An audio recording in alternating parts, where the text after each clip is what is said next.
अस्सलामुअलैकुम, welcome to the electrical and electronics engineering MCQs. Friends, आज की वीडियो में हम पावर सिस्टम एनालिसिस के टॉप 40 गोल्डन एमसीक्यूज़ को डिस्कस करेंगे। ये इंतहाई इंपॉर्टेंट एमसीक्यूज़ हैं, डिफरेंट एग्जाम में ये एमसीक्यूज़ आ चुके हैं। पावर सिस्टम एनालिसिस के मोस्ट इंपॉर्टेंट एमसीक्यूज़ हैं। तो तमाम फ्रेंड्स से रिक्वेस्ट है कि इस वीडियो को शुरू करने से पहले हमारे यूट्यूब चैनल को सब्सक्राइब करें और बेल आइकन पर क्लिक करें ताकि हमारी नई आने वाली वीडियोज़ की अपडेट्स आपको टाइम पर मिल सकें। तो फ्रेंड, पावर सिस्टम एनालिसिस के टॉप 40 गोल्डन एमसीक्यूज़ हैं, वेरी इंपॉर्टेंट एमसीक्यूज़ हैं for exam point of view. तो आज का क्वेश्चन नंबर 1, फर्स्ट क्वेश्चन है, the top most conductor in high voltage overhead transmission line is. Option A में कहता है अर्थ कंडक्टर, ऑप्शन बी में कहता है और phase conductor, option C Y phase conductor, option number D में कहता है B phase conductor mean blue conductor. तो top most transmission line suppose करते हैं गाइस, ये हमारे पास एक ट्रांसमिशन टावर है, ये ट्रांसमिशन टावर है हमारे पास ये। तो हमारे पास जो टॉप मोस्ट कंडक्टर होता है वो रेड लाइन में टॉप मोस्ट कंडक्टर, यहाँ पर हमारे पास ये जो फेसेस है रेड येलो ब्लू, तो ये टॉप मोस्ट जो कंडक्टर होता है वो रेड लाइन में टॉप मोस्ट कंडक्टर। इसको क्यों यूज़ किया जाता है तो इसके बारे में गाइस मैं ऑलरेडी इससे पहले भी वीडियोज़ बना चुका हूँ। तो आप जाके पावर सिस्टम एनालिसिस की प्लेलिस्ट में जा सकते हैं, जाके देख सकते हैं कि why the top most conductor is used in overhead transmission line. इसके बारे में ऑलरेडी वीडियोज़ वहाँ पे अवेलेबल है, डिटेल एक्सप्लेनेशन वहाँ पे मैंने आप एक्सप्लेन किया हुआ है सारा कुछ, तो वहाँ पर आप जाके डिटेल को देख सकते हैं। तो टॉप मोस्ट कंडक्टर जो होता है ये बेसिकली अर्थ कंडक्टर होता है। कोई भी लाइटनिंग सर्ज हमारे पास ट्रांसमिशन लाइन में पड़ती है या लाइटनिंग पड़ती है जिसकी वजह से हमारे पास ट्रांसमिशन लाइन को काफ़ी खतरा होता है, तो इस चीज़ से बचने के लिए हम एक अर्थ वायर को यूज़ करते हैं top of the transmission line. Basically ये सर्जिस वगैरह को डाउन कर देती है। तो डिटेल जाके आप पावर सिस्टम एनालिसिस की प्लेलिस्ट में देख सकते हैं। तो ऑप्शन नंबर ए जो हमारे इस क्वेश्चन का right answer, option A is the right answer.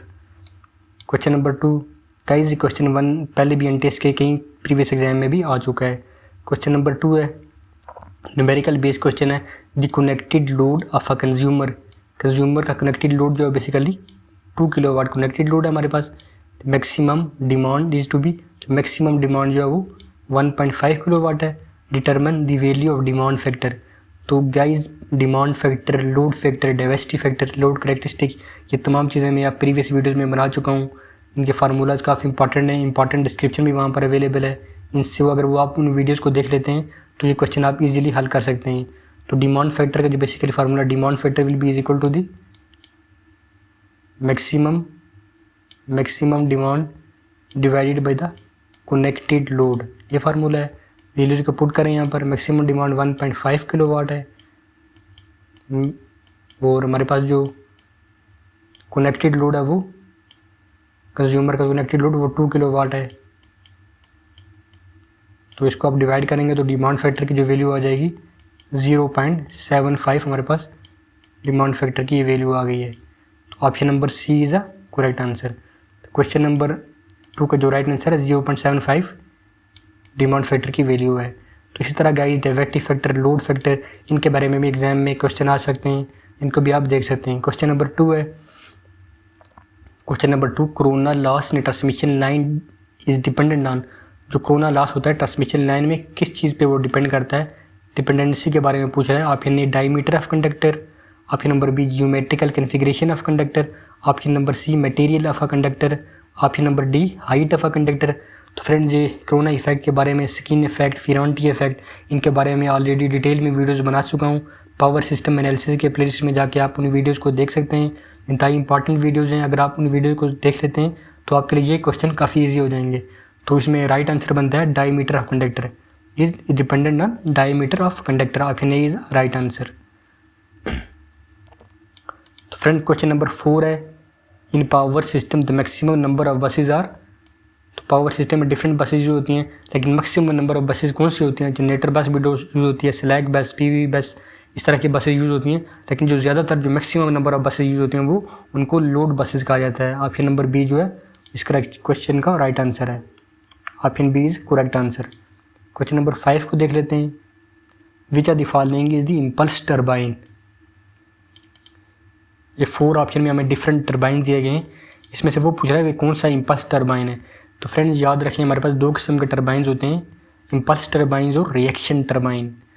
तो इनकी डिटेल में आपको बता देता हूँ। ये काफ़ी इंपॉर्टेंट डिटेल है। तो सबसे पहले ये हमारे पास इम्पल्स टर्बाइन है। इम्पल्स टर्बाइन, इसमें हमारे पास 4 टाइप्स हैं इम्पल्स टर्बाइन की। तो पहली टाइप है इसमें Pelton wheel turbine, Girard wheel turbine, Jonval turbine, Banki turbine, Turgo turbine. इसी तरह हमारे पास जो रिएक्शन टर्बाइन्स हैं इनकी भी हमारे पास 5 टाइप्स हैं। तो इसमें जो टाइप्स आपको देख लेते हैं, fluorine turbine, Francis turbine, Thomson turbine, Kaplan turbine और प्रोपेलर टर्बाइन। तो फ्रेंड जो क्वेश्चन में जो पेल्टन व्हील जो दिया गया हमारे पास वो इम्पल्स टर्बाइन है, बाकी जो रिएक्शन टर्बाइन में आ जाते हैं। तो ये पेल्टन व्हील हमारे पास जो इसमें करेक्ट आंसर बनता है, Pelton wheel is a impulse turbine की टाइप में। ये देख लेते हैं इम्पल्स टर्बाइन की टाइप में ये आ रहा है। तो क्वेश्चन नंबर डी जो है इसमें, ऑप्शन नंबर डी जो है हमारा वो करेक्ट आंसर है। क्वेश्चन नंबर 6 को देख लेते हैं। The relay use in long transmission line is, long transmission line में कौन सी रिले यूज होती है? मीडियम, बल्कि मीडियम ट्रांसमिशन लाइन का पूछ रहा हूँ, मीडियम ट्रांसमिशन लाइन में कौन सी रिले यूज होती है? तो फ्रेंड इस तरह का क्वेश्चन कई मरतबा लॉन्ग ट्रांसमिशन लाइन के बारे में भी आ चुका है, तो इसको आपने याद रखना है। जो इम्पीडेंस रिले जो इसे मीडियम ट्रांसमिशन लाइन में यूज़ किया जाता है, और रिएक्टेंस रिले ये शॉर्ट ट्रांसमिशन लाइन में यूज होती है, शॉर्ट ट्रांसमिशन लाइन में। तो गाइज ये काफ़ी इंपॉर्टेंट क्वेश्चन है, इसके बारे में एग्जाम में क्वेश्चन आए थे। ये शॉर्ट ट्रांसमिशन लाइन में हम इनको यूज़ करते हैं। इस तरह जो मोज रिले है इसे हम लॉन्ग ट्रांसमिशन लाइन में यूज़ किया जाता है, लॉन्ग ट्रांसमिशन लाइन। तो इम्पीडेंस रिले जो है इसे मीडियम ट्रांसमिशन लाइन में यूज़ किया जाता है, तो इसको आपने याद रखना है, इम्पीडेंस है medium transmission line. Question number 6 को देख लेते हैं। क्वेश्चन नंबर 7 को देख लेते हैं। Question number 7, the most severe fault on the generator of power system. Generator power system के जनरेटर में जो मोस्ट सर्व फॉल्ट कौन सा होता है? का और भी फॉल्ट होते हैं, लेकिन जो मोस्ट सर्व फॉल्ट हमने बताना है, most severe fault on the generator of power system is double line fault, double line to ground fault, 3 phase short circuit fault, single line to the ground fault. तो इसमें आ जाएगा 3 phase short circuit fault. जो single line to ground fault जो होता है वो basically most severe fault होता है अंदर जनरेटर ऑफ पावर सिस्टम। तो काफ़ी इंपॉर्टेंट क्वेश्चन है गाइज, इसको आपने याद रखना है। जो मोस्ट सर्व फॉल्ट है जनरेटर ऑफ पावर सिस्टम में वो उसे single line to ground fault कहते हैं। Option D is the correct answer. Question number 8 है, hollow conductors are use in transmission line. Hollow conductors को कहता है कि ट्रांसमिशन लाइन में यूज़ किया जाता है to reduce the corona, to improve the stability, to increase the corona. तो हॉलो कंडक्टर को ट्रांसमिशन लाइन में इसलिए किया जाता है to reduce the corona effect को मिनिमाइज करने के लिए हॉलो कंडक्टर्स को ट्रांसमिशन लाइन में इस्तेमाल किया जाता है। Option A is the correct answer. Friend question number 9 है, which are the following is the most severe fault on the power system. Most severe fault के बारे में पूछ रहा है ऑन द पावर सिस्टम। इसके अलावा भी काफ़ी ज़्यादा फॉल्ट होती है, लेकिन जो मोस्ट सीवियर फॉल्ट जो पूछा गया यहाँ पर उसके बारे में हमने बताया है। The most severe fault on the power system is line to line fault, single line to ground fault, 3 phase short circuit fault, double line to ground fault. तो मोस्ट सीवियर फॉल्ट जो होता है वो 3 फेज शॉर्ट सर्किट फॉल्ट जो होता है वो most severe fault होता है ट्रांसमिशन लाइन में, पावर सिस्टम में। ठीक है, तो ऑप्शन नंबर सी इसमें करेक्ट आंसर है। गाइस इंतहाई इंपॉर्टेंट क्वेश्चन है, ये भी एग्जाम में ये क्वेश्चन इस तरह का आ जाता है। तो क्वेश्चन नंबर 10 को देख लेते हैं। क्वेश्चन नंबर 10 है, द शीथ आर यूज न केबल्स आर। तो गाइस शीथ जो होती है बेसिकली, सपोज कर लेते हैं हमारे पास एक ट्रांसमिशन लाइन का कंडक्टर है, तो इसमें डिफरेंट फेसेस गुजर रहे हैं। जो बेसिकली जो शीथ होती है वो केबल को प्रोटेक्ट करती है। शीथ जो होती है उसके अंदर, इसको शीथ कहते हैं। तो यहाँ पर हमारे पास इसमें ट्रांसमिशन लाइन के कंडक्टर होते हैं इसमें अंदर, तो शीथ जो होती है उसके अंदर केबल को रखा जाता है to prevent the moisture entering into the cable, ताकि हमारे पास केबल में मॉइस्चर वगैरह इंटर ना हो सके। तो ऑप्शन नंबर जे जो है वो इसमें करेक्ट आंसर बनता है। तो शीथ ना cable is provided to prevent the moisture entering from the cable. तो option number A is a correct answer. Question number 11, the stability of system is not affected by. तो friends ये question कई मरतबा NTS के exam में, Pakistan atomic energy commission AM electronics के electrical के exam में भी ये क्वेश्चन कई मरतबा आ चुका है। The stability of system is not affected by the reactance of line, losses, resistance, reactance of a generator output और। Guys option B is the right answer. The stability of system is not affected by the losses. ये important, line losses जो होते हैं वो stability, system की stability के ऊपर कोई इफेक्ट नहीं करते, उसका स्टेबिलिटी के साथ कोई ताल्लुक नहीं होता। ऑप्शन नंबर बी जो है वो करेक्ट आंसर बनता है। तो गाइस क्वेश्चन नंबर 12 देख लेते हैं। Pin insulators are used in transmission line up to the 33 kV, 25 kV, 20 kV, 15 kV। तो ऑप्शन नंबर ए 33 kV। तो गाइस ट्रांसमिशन लाइन के different insulator, pin insulator, suspension insulator, strain insulator, shackle insulator, इन तमाम चीज़ों के बारे में मैं ऑलरेडी इंसुलेटर्स के बारे में प्रीवियस वीडियो बना चुका हूँ। अगर आप उस वीडियो को देख लेते हैं तो आप इन तमाम क्वेश्चन को ईजिली सॉल्व कर सकते हैं। पिन इंसुलेटर जो होते हैं बेसिकली उनको 33 kV तक यूज़ किया जाता है। अगर 33 kV से अगर वोल्टेज हमारे ज़्यादा हो जाए, 33 kV से अगर ग्रेटर हो जाए तो हम वहाँ पे 33 kV से अगर ज़्यादा हो तो हम वहाँ पे सस्पेंशन इंसुलेटर का इस्तेमाल करते हैं। इसको आपने याद रखना है। मैंने ये ऑलरेडी इनको एक वीडियो जिस पर बनाई हुई, उस पर सस्पेंशन इंसुलेटर क्या होते हैं, कैसे यूज़ करते हैं, इनके तमाम चीज़ों पर मैं ऑलरेडी बना चुका हूँ वीडियो। तो आप वहाँ पे जाके इंसुलेटर्स की प्लेलिस्ट में जाके आप वहाँ पर देख सकते हैं। Suspension insulator greater than 33 kV पे यूज़ करते हैं। तो 33 kV से आगे पिन इंसुलेटर को यूज़ नहीं किया जाता क्योंकि ये काफ़ी बल्कि हो जाते हैं। इसकी डिटेल आप जाके इंसुलेटर की वीडियोज़ में देख सकते हैं। Option A is the right answer. Question number 13 number question है guys. The single line diagram in a power system is use to represent line to ground fault, line to line ground fault, line to line and line ground fault, balanced power system. कोई भी हमारे पास sub station है guys, तो sub station में जितने भी equipment लगे हैं, ट्रांसफार्मर है, कोई भी जितने भी इक्विपमेंट्स हैं, जनरेटर्स हैं, बस बार्स हैं, सीटीज़ हैं, पीटीज़ हैं, तमाम को एक सिंगल लाइन डायग्राम में रिप्रेजेंट किया जाता है। तो उसको हम सिंगल लाइन डायग्राम जो होती है बेसिकली बैलेंस पावर सिस्टम को रिप्रेजेंट करती है। तो ऑप्शन नंबर डी इसमें हमारा जो है वो ट्रू आंसर है। Single line diagram represent the balanced power system. तो आप जो स्टूडेंट जिन्होंने ग्रिड स्टेशन में इंटर्नशिप वगैरह किया उनको पता होगा इस बारे में। Option number D is the right answer. Question number 14, the operating voltage of super tension cables are. तो गाइज केबल्स की टाइप्स के बारे में, super tension cable, high voltage cable, low voltage cable, extra high super tension cables, इनके बारे में already detail में videos बना चुका हूँ। अगर आप उन वीडियोस को देख लेते हैं तो ये क्वेश्चन आपके लिए काफ़ी ईजी हो जाएगा। सुपर टेंशन केबल की बात की जा रही है यहाँ पर, ऑपरेटिंग वोल्टेज है सुपर टेंशन केबल, तो अप टू 33 kV इसमें राइट आंसर बनता है। तो अगर गाइज यहाँ पर अगर extra high super tension cable की बात की जाए, एक्स्ट्रा हाई टेंशन केबल की अगर बात की जाए तो उसको हम 66 kV उसकी ऑपरेटिंग वोल्टेज होती है। ठीक है, तो extra high super tension cable आ जाए तो 66 kV, तो खाली अगर सुपर टेंशन केबल हो तो 33 kV। तो भाई इसके अलावा भी डिफरेंट केबल्स हैं इलेक्ट्रिकल की, उनकी तमाम वीडियोज़ मैं बना चुका हूँ। इंतहाई इंपॉर्टेंट वीडियोज़ उनमें जाके आप देख सकते हैं। क्वेश्चन नंबर 15 नंबर क्वेश्चन है, the power factor of industrial load is generally. तो गाइज पावर फैक्टर में जो इंडस्ट्रियल लोड में होता है वो लैगिंग पावर फैक्टर होता है, क्योंकि हमारे पास ये इंडस्ट्री में ज़्यादा जितनी मशीन्स होती हैं उसमें ज़्यादातर इंडक्शन मोटर्स का इस्तेमाल किया जाता है, जिसकी वजह से हमारा पावर फैक्टर काफ़ी कम हो जाता है। तो ऑप्शन नंबर बी जो इसमें करेक्ट आंसर बनता है, option B is the right answer. Question number 16 number question को देख लेते हैं। The effect in which the voltage at the receiving end of a transmission line is more than the sending end voltage is known as. तो guys suppose कर guys हमारे पास sending end voltage जो है वो 20 kV है, sending end voltage 20 kV है, और रिसीविंग एंड वोल्टेज हमें मिल रही है RX। जो रिसीविंग एंड वोल्टेज हमारे पास RX सपोज कर लेते हैं इसको, तो ये सेंडिंग एंड वोल्टेज जो हमारे पास, तो रिसीविंग एंड वोल्टेज हमारे पास जो है वो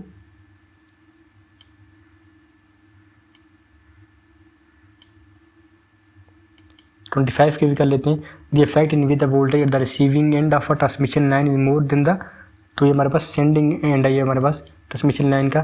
तो जो रिसीविंग एंड वोल्टेज है 25 kV से अगर सेंडिंग एंड वोल्टेज से ज़्यादा हो जाए रिसीविंग एंड वोल्टेज, उस इफेक्ट को हम फेरांटी इफेक्ट कहते हैं। तो फेरांटी इफेक्ट के बारे में मैं डिटेल में वीडियो बना चुका हूँ। पावर एनालिसिस की प्लेलिस्ट में जाके आप फेरांटी इफेक्ट की वीडियोस को देख सकते हैं। इंतहाई इंपॉर्टेंट एमसीक्यूज भी अवेलेबल हैं वहाँ पर, इंपॉर्टेंट डिस्क्रिप्शन अवेलेबल है। अगर आप उस वीडियो को देख लेते हैं, फेरांटी इफेक्ट से रिलेटेड जो क्वेश्चन भी आता है आप उसको ईजिली सॉल्व कर सकते हैं। फेरांटी इफेक्ट जो लाइटली लोडेड ट्रांसमिशन लाइन में एग्जिस्ट करता है, इसको भी आपने याद रखना है। तो उसमें ऑप्शन ए जो हमारा वो राइट आंसर है। क्वेश्चन नंबर 17 को देख लेते हैं। Which equipment is use to limit the short circuit current in a substation. Sub station में कौन सा इक्विपमेंट यूज किया जाता है जो शॉर्ट सर्किट करंट को लिमिट करता है? Option a lightning switch, isolator, series reactor, coupling capacitor. तो गाइस जो हमारे पास इक्विपमेंट जो होता है उसे हम सीरीज रिएक्टर कहते हैं। ये क्वेश्चन कई मरतबा इंटेस्ट के प्रीवियस एग्जाम में आ चुका है, जूनियर इंजीनियर्स के पेपर में। तो ऑप्शन नंबर सी इसमें जो हमारा वो करेक्ट आंसर बनता है। तो equipment use to limit the short circuit current in a substation is a series reactor. Option number C is a correct. Question number 18 को देख लेते हैं। When is the Ferranti effect and transmission line experience. Ferranti effect में transmission line जो Ferranti effect होता है वो किस टाइम एक्सपीरियंस किया जाता है, कब ऑब्जर्व किया जाता है उसको? जब हमारे पास ट्रांसमिशन लाइन जो लाइटली लोडेड होती है उस टाइम मैंने आपको बताया था कि उस टाइम हमारे पास फ्रेंटी इफेक्ट जो ये अपीयर होता है। तो इसकी वजह से हमारे पास रिसीविंग एंड वोल्टेज ज़्यादा हो जाती है as compare to sending end voltage. तो गाइज इसकी मैं ऑलरेडी वीडियो बना चुका हूँ, इसके ऊपर आप जाके पावर सिस्टम एनालिसिस के प्लेलिस्ट में देख सकते हैं।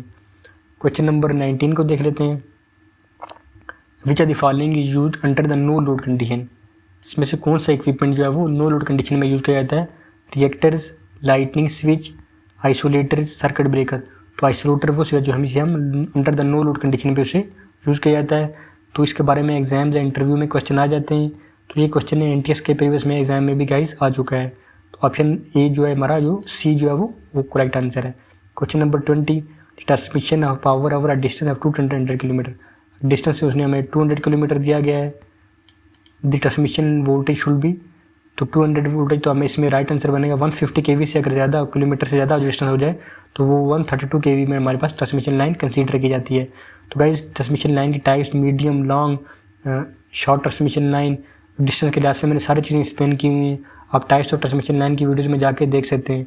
तो 132 kV ट्रांसमिशन लाइन ये एक लॉन्ग ट्रांसमिशन लाइन है हमारे पास, ये बेसिकली एक लॉन्ग ट्रांसमिशन लाइन है, लॉन्ग ट्रांसमिशन लाइन। तो कई इसके बारे में वीडियो बना चुका हूँ, अगर आप उन वीडियोज़ को देख लेते हैं तो आपके लिए काफ़ी इजी हो जाएंगे इस तरह के क्वेश्चन। इस तरह के क्वेश्चन मोस्टली एनटीएस एग्जाम या फिर इंटरव्यू में पूछ लिए जाते हैं। ऑप्शन ए जो है वो राइट आंसर है। Question number 21, the string efficiency can be improved by using the longer cross arm, grading the insulators, using the God rings या फिर ऑल ऑफ द अबव। तो फ्रेंड स्ट्रिंग एफिशिएंसी के बारे में भी आपने देख लिया होगा, मैंने पावर सिस्टम एनालिसिस की प्लेलिस्ट में वहाँ पर स्ट्रिंग एफिशिएंसी की वीडियो अवेलेबल है, डिटेल के अंदर अवेलेबल है। इसे कैसे कैलकुलेट किया जाता है, स्ट्रिंग एफिशिएंसी क्या चीज़ होती है, तमाम चीज़ें मैंने एक्सप्लेन की हुई हैं। किस चीज़ पर डिपेंड करती है, कैसे इंप्रूव किया जाता है, ये सारे फैक्टर मैंने एक्सप्लेन किए हुए हैं। तो इसमें जो राइट आंसर बनेगा ऑप्शन नंबर डी, इन तमाम फैक्टर्स के ऊपर स्ट्रिंग एफिशिएंसी डिपेंड करती है, उसको इम्प्रूव किया जा सकता है इन तमाम फैक्टर के through. Option D is a correct answer. Question number 22, suspension insulator are used when the voltage is greater than 33 kV। पिछले क्वेश्चन में मैंने आपको बताया था जब भी सस्पेंशन इंसुलेटर जो है उसे 33 kV से ज़्यादा हमारे पास ट्रांसमिशन लाइन हो तो उसको हम सस्पेंशन इंसुलेटर को वहाँ पर यूज़ किया जाता है। तो option number A is correct answer. Question number 23, for which equipment current rating is not necessary. कौन से इक्विपमेंट के लिए करंट रेटिंग नेसेसरी नहीं होती? इसमें आइसोलेटर जो होते हैं अंडर नो लोड कंडीशन पे ऑपरेट करते हैं, उसको हम करंट रेटिंग इसके लिए नेसेसरी नहीं होती। सर्किट ब्रेकर को इसको MVA में एक्सप्लेन किया जाता है इसकी रेटिंग को। तो ऑप्शन नंबर बी जो इसमें वो करेक्ट आंसर है। इंपॉर्टेंट क्वेश्चन है गाइज, इस तरह का क्वेश्चन कई मरतबा एग्जाम में प्रीवियस एग्जाम में भी आ चुका है।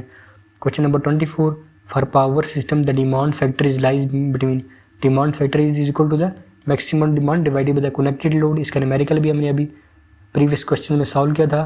तो इसमें जो राइट आंसर बनेगा 5 to 0.8 इज़ इसके डिमांड फैक्टर की वैल्यू बेसिकली लाई कर दी है।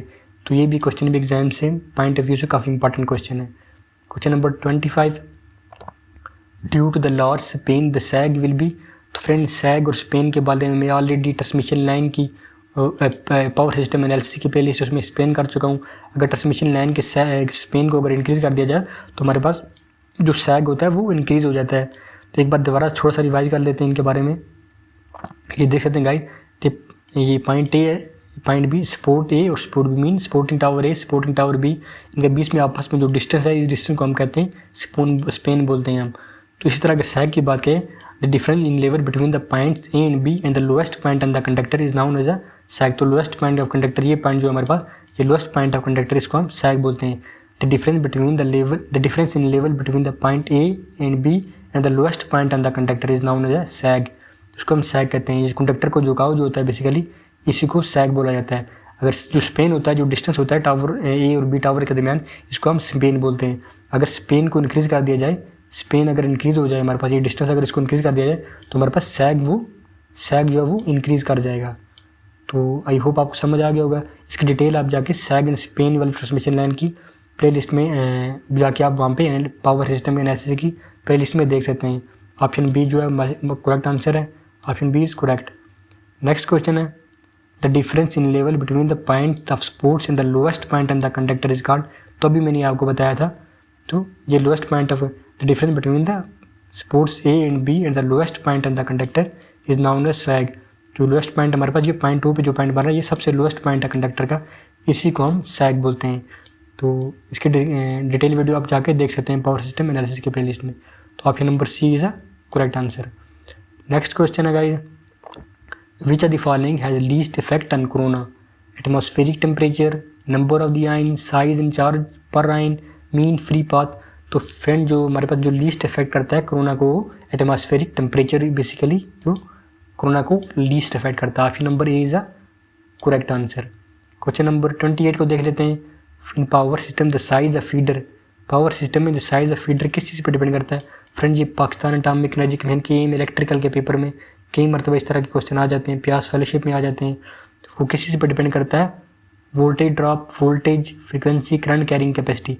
Option number D, in power system the size of feeder depend upon the current carrying capacity पे वो डिपेंड करती है।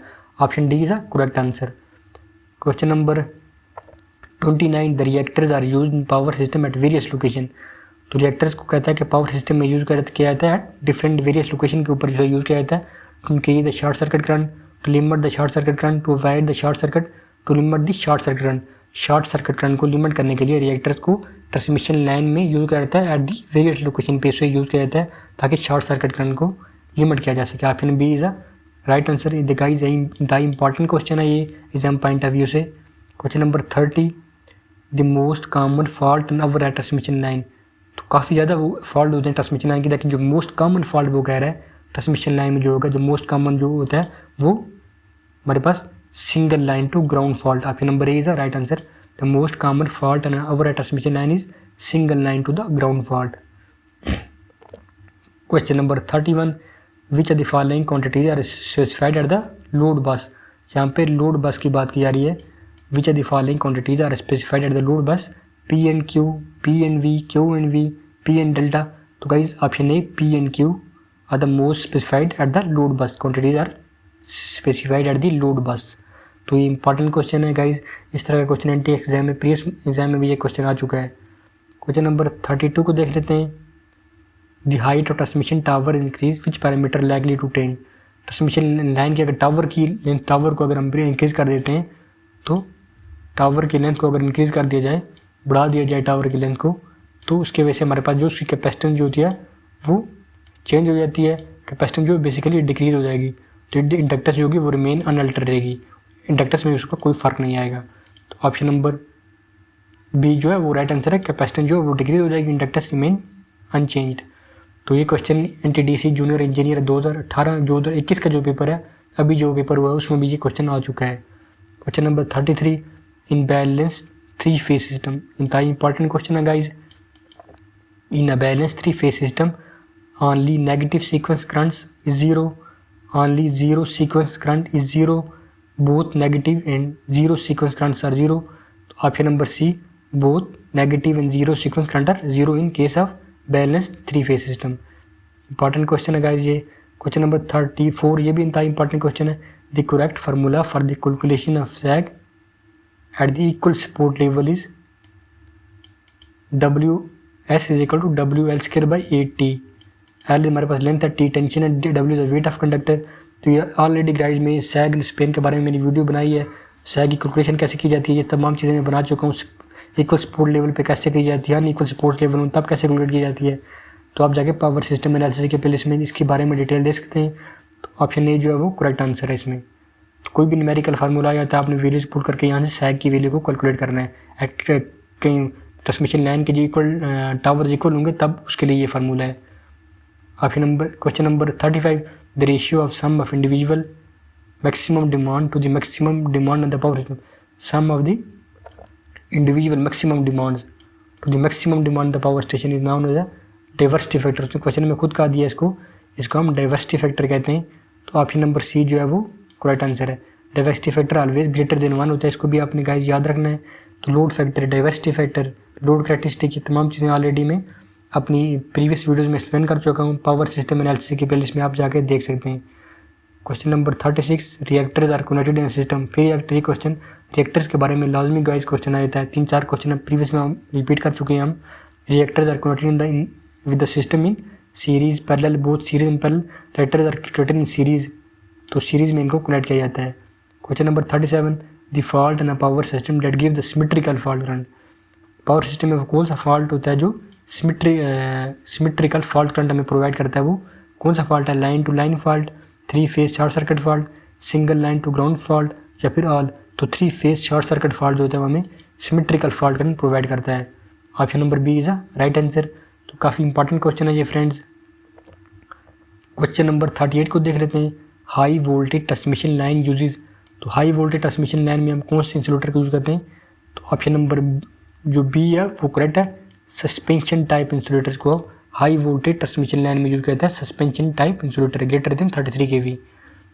क्वेश्चन नंबर 39 देखते हैं। The diversity factor is always greater than 1। अभी मैंने आपको बताया था इसकी वैल्यू ग्रेटर देन 1 होती है।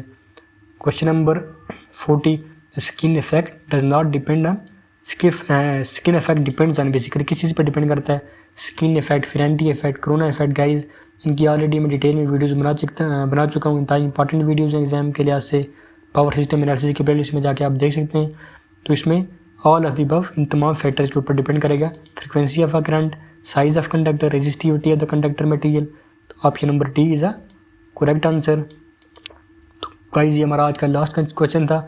इंतहाई इंपॉर्टेंट टॉप 40 MCQs से पावर सिस्टम एनालिसिस के डिफरेंट एग्जाम में आ भी चुके हैं। इंतहाई इंपॉर्टेंट क्वेश्चन है। तो तमाम फ्रेंड्स से रिक्वेस्ट है इस वीडियो को ज़्यादा से ज़्यादा शेयर करें। जो भी स्टूडेंट एग्जाम की प्रिपरेशन कर ले हैं तो उनके पास ये क्वेश्चन इंपॉर्टेंट क्वेश्चन के पास चले जाएंगे, उसको प्रिपेयर कर लेंगे।